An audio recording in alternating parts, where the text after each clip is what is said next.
Now, today we got talking about an online post by a bisexual man who has dated both men and women.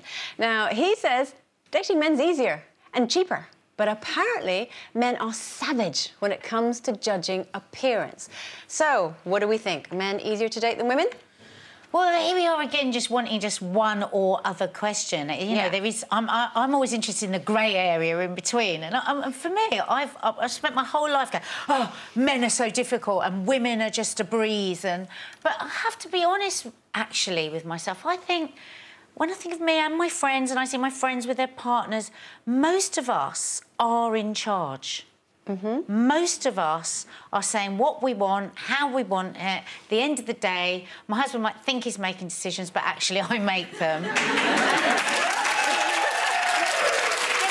I think that must be quite wearing for him. Can I just say, I was agreeing with you, but I was trying not to sneeze. I thought you were crying. No, I was doing that face of trying not to sneeze. I was interested.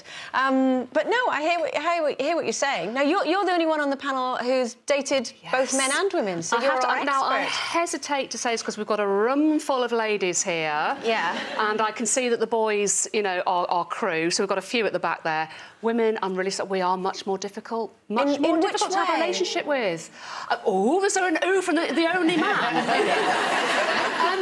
I think because we are hormonally more complex, because we do like to be generally in charge, particularly now in the age of emancipation and feminism and all the rest of it, I think if you have two women together or on a team who have very strong personalities, try living that out in a domestic environment. Well, my husband... It's funny, I was talking about this the other day because my husband's mother is gay and she had been married before.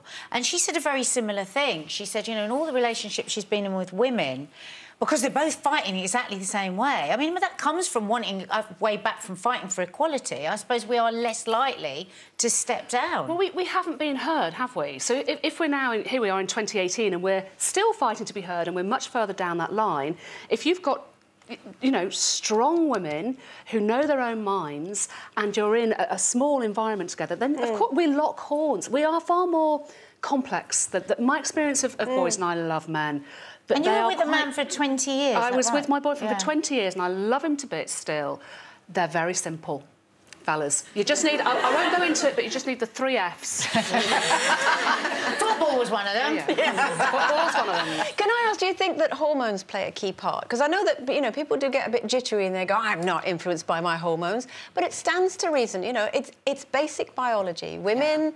Once a month, our hormones go into overdrive. I don't agree with you, Andrea. You're digging a hole for yourself. I'm not. I'm literally stating an opinion, which you are very free to disagree on, but let me finish it. Which is that, biologically, you know, women once a month are driven to procreate, and that can cause all sorts of issues. Well, I haven't been driven to procreate once a month. Physiologically.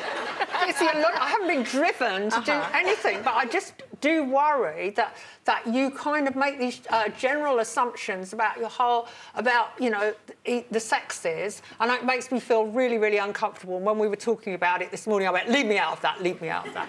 It's not that I have... Obviously, I haven't had a relationship with a woman. I've had lots of relationships with men, but I never think of myself as a man or a woman. I think I'm probably a gay man trapped in a woman's body. Yeah. Because... Oh, my God, imagine a gay...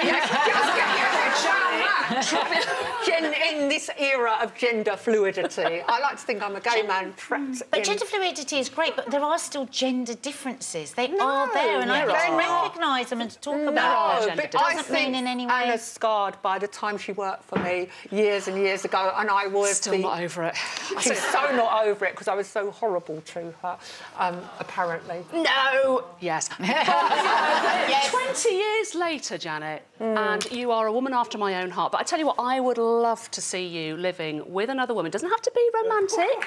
No, well, like even sharing a flat. Well, I wouldn't share with anyone, let alone man, woman, sofa. I mean, I do think that a lot of my generation, when they get to my age, they just think I'm better off living by myself because I've tried men, women, or whatever, and all relationships are so draining. They're hard work. They are hard work. Yeah, so in the end, maybe it's better to spend most of the time living by yourself. And this post and this bisexual man, I just think, everything, the world is being judged in terms of couples, and that makes me very, very anxious. In terms of couples, there are gender differences that we have to recognise. I don't think we're being anti-feminist or sexist. I think it's a fact of life. OK, one of the problems is that we know women are smart and we're really good at organising everything and running things. But the fallout from that is that men have become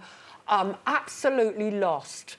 And it is a quite serious problem that, especially young working class boys, they've got no role models, they've got no... There was a thing on the radio this morning about people wanting to fulfil their parents' ambitions, and men don't do that, and when they can't get a better job than their dad did, then they feel they've lost out in life. And I think we've got to think seriously about the direction that men... Some emasculation is definitely going on. Janet, when can we move in?